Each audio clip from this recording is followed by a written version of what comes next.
My friend RJ has always been interested in puzzles, so much so that it sometimes drove a wedge between him and other people. He tends to get invested in more elaborate ones to the point of obsession, and if you're not as quick to put something together as he is, he can be a bit condescending.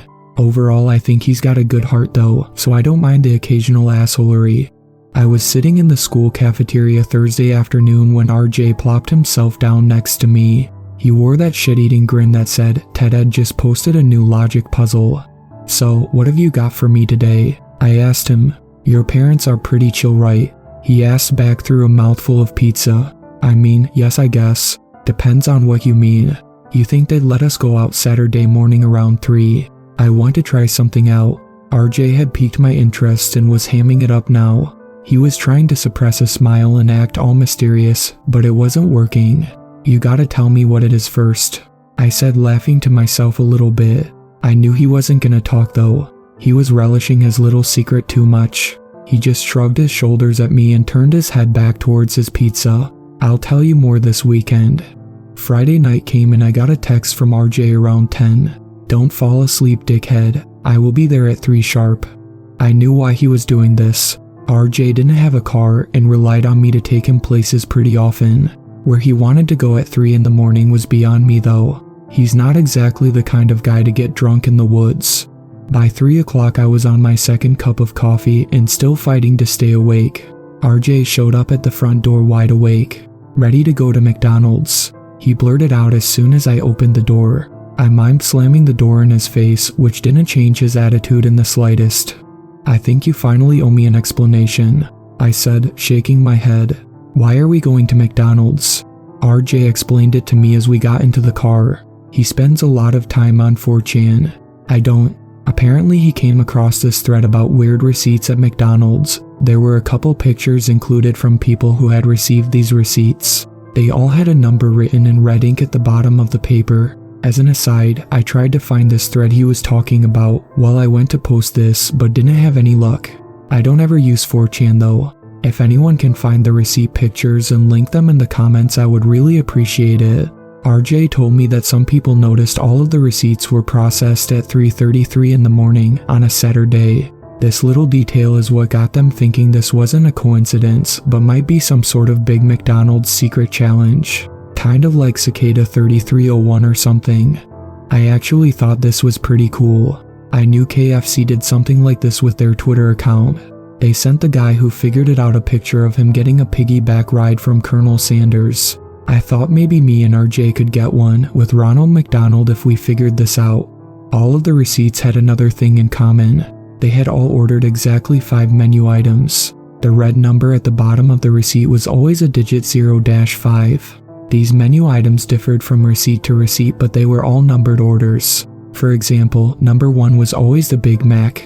RJ explained that this led to them guessing that the numbered menu items formed some sort of code that needed to be input in the right order. "And I think I know what the passcode is," RJ said in a dramatic whisper. "Look at the receipt with a red 5 on the bottom." He continued, "They order 2 number 1s, 2 number 4s, and a number 8. I think those are the digits of the passcode, 11448. "And you figured out the right order?" I asked excitedly. "I'm pretty sure I did. I just hope no one else has beaten me to it." "Well, what is it?" "You'll see soon enough," RJ replied. His sly grin had returned. I pulled into the McDonald's parking lot. It was almost completely empty. I could see a couple employees and a lone customer inside. There was no one in the drive-thru line. "Just pull up to the start of the drive-thru and sit there. Don't place an order yet," RJ instructed me. "We have to place this order at exactly 3:33. I didn't like the idea of holding up the drive-thru line, but like I said, there was no one around, so I figured it wouldn't be too much of a problem. We sat in silence for the next couple minutes. I kept my eye on my mirrors to see if anyone was trying to get into line. RJ kept his eye on his phone, watching every passing minute. At 3:32, he told me to drive up to the speaker. We sat there silently for what seemed like an eternity as the poor employee tried to get us to talk to her. As soon as a minute passed, RJ leaned over to my window and placed our order. "I would like a number 1. I'll take another number 1 please. A number 4, a number 8, and another number 4. We watched as each number popped up on a little screen next to the speaker. RJ seemed satisfied with the results. The employee told us to pull forward. So how'd you know that was the order? He wouldn't tell me though, he just smiled and shrugged his shoulders again. We got our order and paid. The woman working the window didn't give us a little wink or a knowing nod or anything. In fact, she seemed incredibly bored. I handed the bag to RJ and he tore through it for the receipt. There at the bottom instead of a red number was a red address. Holy shit, I muttered under my breath. RJ waved the receipt excitedly at the employee. Is this it? Are we supposed to go here? He asked her. The woman seemed incredibly confused. She looked at the receipt and squinted her eyes. She told us she had no idea what that address was or why it was on our receipt. RJ and I exchanged incredulous glances. Were the employees not in on this? Who was monitoring it and writing in the red ink? Maybe they were just instructed to play dumb. We pulled out of the driveway and I had RJ put the address into his phone. It was only about a 15-minute drive from where we were, and sure enough it was another McDonald's.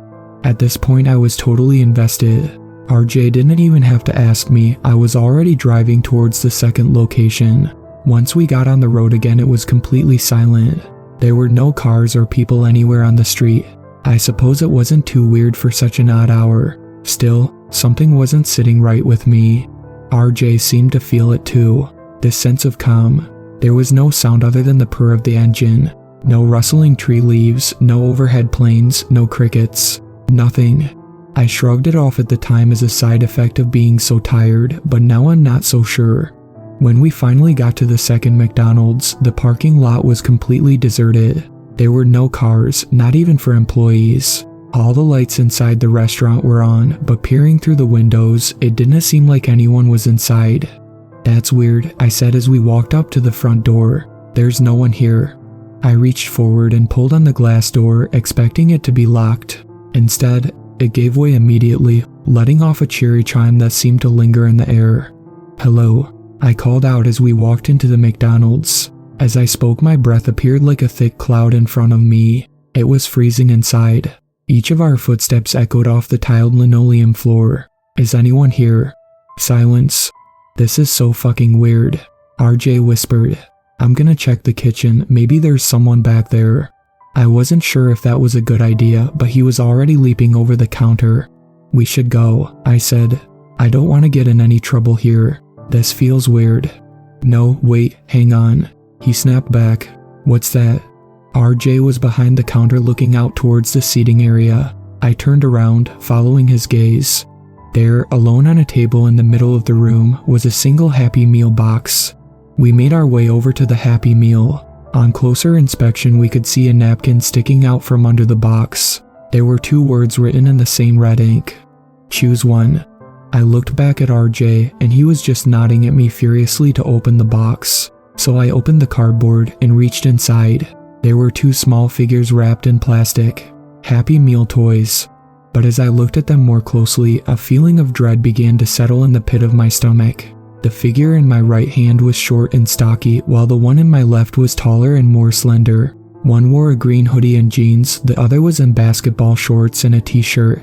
It was us.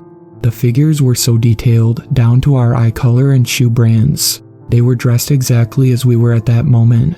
Tiny replicas of terrifying accuracy. RJ reached over and took his figure from my hand. What are, who could've, how is, RJ started asking through increasingly quick breaths, examining his own likeness in the toy. Dude, we need to get out of here. I managed to whisper back to him. I didn't know what the fuck was going on, but I was thoroughly creeped out by the whole thing. This didn't feel like a fun puzzle anymore. I turned and bolted back towards the door, still clutching my figure. RJ just stood at the table, staring at his miniature. Come on, man. I yelled back at him as I threw myself into the door. The door gave way, and I was met with a blast of heat. The silence seemed to crack as I crossed the threshold outside of the store. A train blared in the distance. A dog barked across the street. I could hear cars driving along the highway in the distance. A slight breeze scattered some leaves across the tarmac of the parking lot. It was as if the whole world collectively breathed out a sigh at once. I turned back to RJ. The store was completely dark. There were no lights on inside. RJ was gone. I was frozen in shock. I was standing inches from the door I had just come out of, a door that now seemed to lead to an entirely different place. I finally came to my senses and pulled at the door again in a panic, trying to get back inside. Maybe RJ had just moved somewhere else, I thought. Surely he was right inside somewhere. However, the door wouldn't budge this time. It was locked. I was completely beside myself at this point, calling out to him in a frenzy and banging on the glass door. After a few minutes of screaming, I had to stop and catch my breath. I sat down on the sidewalk in front of the door. I tried to stop myself from shaking and calm myself enough to analyze what exactly just happened and what I should do next. That's when I looked back down at the toy in my hand. It wasn't me anymore. It was a small replica of Ronald McDonald, but his eyes were pitch black. There was a little speaker on his chest and a button on his back. I threw it on the ground in sheer disbelief. As it hit the sidewalk, the toy let out a grainy whisper. "Good choice. Now start running."